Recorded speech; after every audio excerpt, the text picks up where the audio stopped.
வணக்கம். நான் உங்கள் பல் மருத்துவர் தமிழரசி.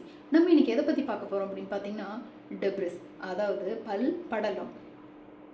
இந்த பல் படலம் எப்படி உருவாகுது அப்படின்னு பார்த்தோம் அப்படின்னா, நம்மளோட வாயில் இயற்கையாகவே பாக்டீரியாக்கள் இருக்குது.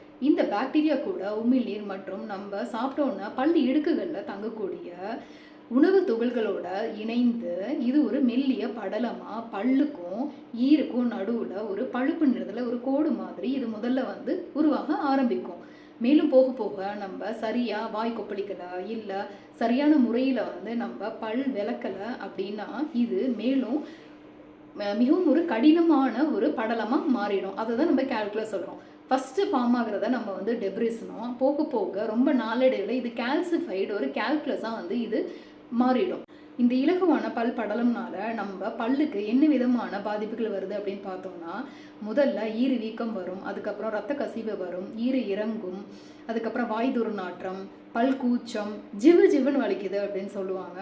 ஸோ இது எதனால் வருது அப்படின்னு பார்த்தோம் அப்படின்னா, ஈறு இறங்கிரும். இந்த டெப்ரிஸ் போய் உள்ளே உட்கார்றதுனால நாளடைவில் நமக்கு ஈறு வீங்கிட்டு பல்லுக்கும் பல்லோட வேருக்கும் ஈருக்கும் இடையிலான இடைவெளியை இது அதிகப்படுத்துறதுனால நமக்கு ஈறு இறங்கிடும். அப்போ நமக்கு பல் கூச்சம் அதிகமாகிடும்.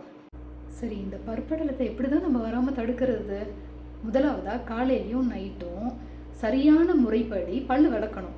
ரெண்டாவதாக எந்த வகையான உணவுப் பொருட்கள் நீங்கள் எடுத்தாலும் வாய் கொப்பளிச்சு நல்லா துப்பணும்.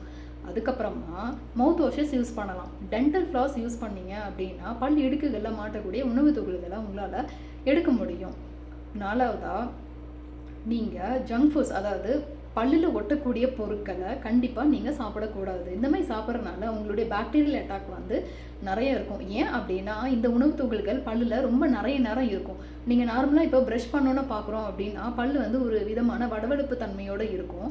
அது க்ளீனாக இருக்குது அப்படின்னு நம்மளுக்கு உணர்த்தும். ஆனால் கொஞ்சம் நேரம் ஆக அதாவது ஒரு 12 மணி ஆகிறப்போ நீங்கள் உங்களோட நாக்குகளால் பல்லு தடவி பார்த்தீங்க அப்படின்னா அந்த இடத்துல ஒரு சொரசொருப்பு தன்மை இருக்கும். இதுதான் டெப்ரிஸ். ஓகேங்களா? ஸோ இது வராமல் தடுக்கணும்னா நீங்கள் நான் சொன்ன முறைகள்லாம் பின்பற்றணும். அது போக நம்ம வருஷத்துக்கு ஒரு முறையாவது பல்லை க்ளீன் பண்ணணும். இதை உங்களோட பல் மருத்துவர் பார்த்துட்டு உங்களுக்கு அந்த ஸ்கேலிங் தேவைப்படுதா இல்லையா அப்படின்றத அவங்களே சொல்லுவாங்க. இந்த ஸ்கேலிங் பண்ணுறதுனால பல்லுக்கு எந்த விதமான பாதிப்பும் கண்டிப்பாக கிடையாது. நீங்கள் வருஷத்துக்கு ஒரு முறை கண்டிப்பாக பண்ணிக்கலாம். நன்றி.